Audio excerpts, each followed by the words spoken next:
Right, this is a brief description of the RPD, the Re-Programmable display on my car is a 2010 Chevy Cobalt SS. This is standard equipment for this year.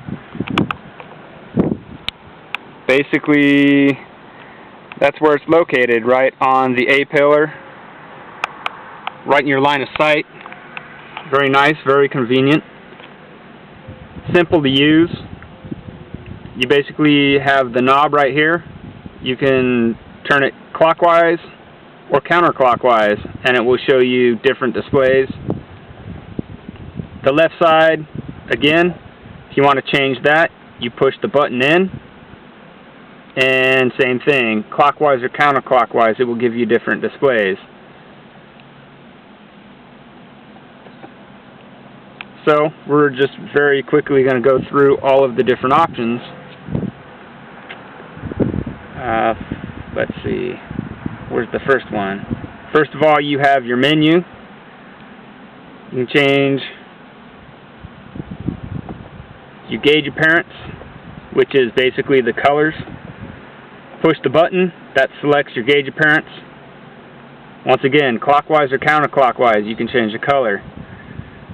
This one matches the factory gauges, so if you want it to look like just another gauge, that's the color you would choose, but you can go with all these different colors. You've got red, blue, orange, grays, yellows, and whites. This one gives the most contrast. My personal favorite. But once again, there's a bunch of different colors. We're going to select blue just because that's the option we're on. Turn it to set right here. Push the button and you're set. You've got a shift light set up. You can change that to different RPMs and different gears. If you want a red line and 6,000, you can set it for 6,000. If you want it 6,200, you can set it at 6,200. You've got your indicators, your traction control, competitive mode, launch control, all that kind of stuff. Let's go down to the next option, screen order. You can actually change all the options from the left to the right side. We're going to do that real quick just so you can see. You can set your contrast. That's basically the brightness, how white or how black it is. Mine is a little bit lighter, but set it the way you want. You can obviously restore it to default, so we're going to return to the menu. If you'll notice, the objects on this side have swapped before they were on this side. That's the A and B setup. So if you want to set something, you push the button or knob or whatever you want to call it. You can push it. You can change that to, you've got your coolant, your air intake, your fuel pressures. You've got the gear you're in. There's your shift lights right there. You've got your tire pressures. Personally, this is the one that I find myself displaying most often. You do a couple laps, get your tires up to temperature. You can see that.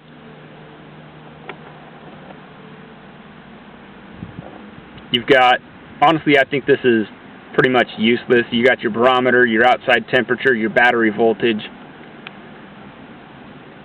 It's nice to know if if you're curious if it's going to rain or not. You can look at the barometer, but by the time it actually registers, it's already raining. So I just think that one's kind of a joke. But once again, you've got your other display. Let me toggle back to the beginning here. Quite a few. You can turn the screen completely off if you want. First display is your boost. You've got your PSI digitally displayed on the bottom and analog display on the top. You've got your air-fuel ratio. This is very handy if you do some type of intake swap. I've got a couple of different intakes that I run on this car, and it's nice to know when it actually registers, when the short-term fuel trim has actually been dialed in. You can see this. You've got your cam phaser angle with your overlap displayed right there on the bottom. Cam phaser angle is VTEC for you Honda fags. You've got your spark advance. You've got knock retard. This comes in very handy if you're running a different octane of gasoline. I've been told this car will run on 87, but the way I drive it, I wouldn't even take a chance. I run 91. Engine power. Down here is your torque in foot-pounds. You've got a digital display of your speedometer up here once again. This is up here on the A-pillar, and right there are the gauges. Makes it very nice. You can just, with a glance of an eye, not really take your eye off the road. I mean, you kind of see the road in your peripheral vision, but if you look quick enough, you can see what speed you're going.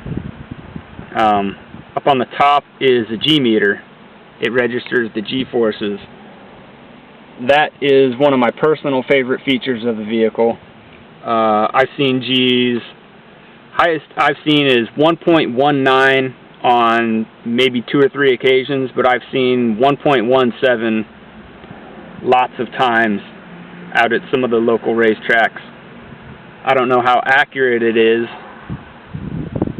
but it's nice to have it. It gives you an idea of how hard you're actually running your car. And I recently did a tire swap from Continentals to Hancooks, and with the Hancooks I've noticed about consistently 0.3, 0.4 G improvement. So I would have to say, if you're going to do any improvements to your car, tires would be the #1 choice.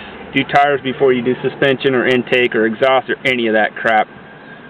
Tires would be the #1 improvement you're going to do to your car.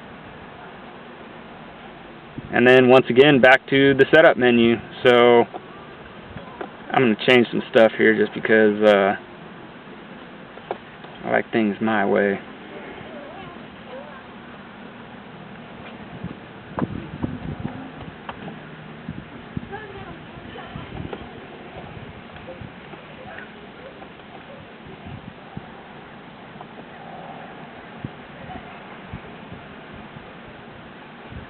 You can see I like to know if my traction control is on. Competitive mode.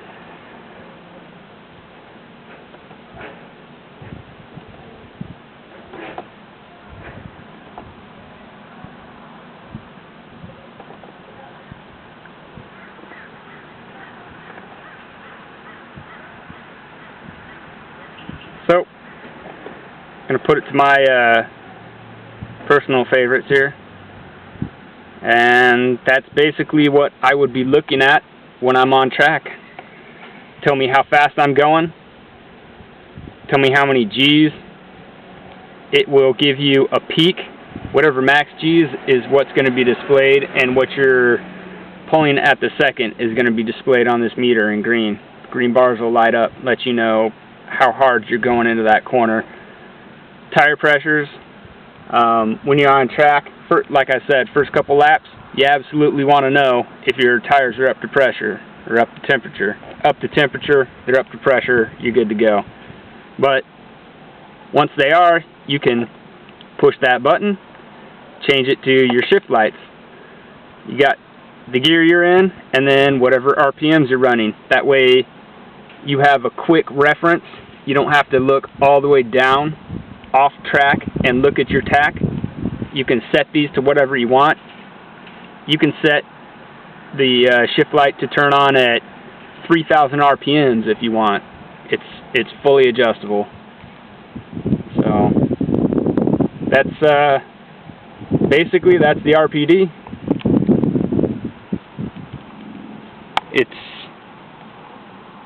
It's about the second best option to the Corvette's full-on heads-up display, which is literally like a fighter jet displayed pretty much right there. However, your windshield gets very, very expensive once you start doing that. This would be the second best option. And personally, I think all vehicles should have it. That's about it.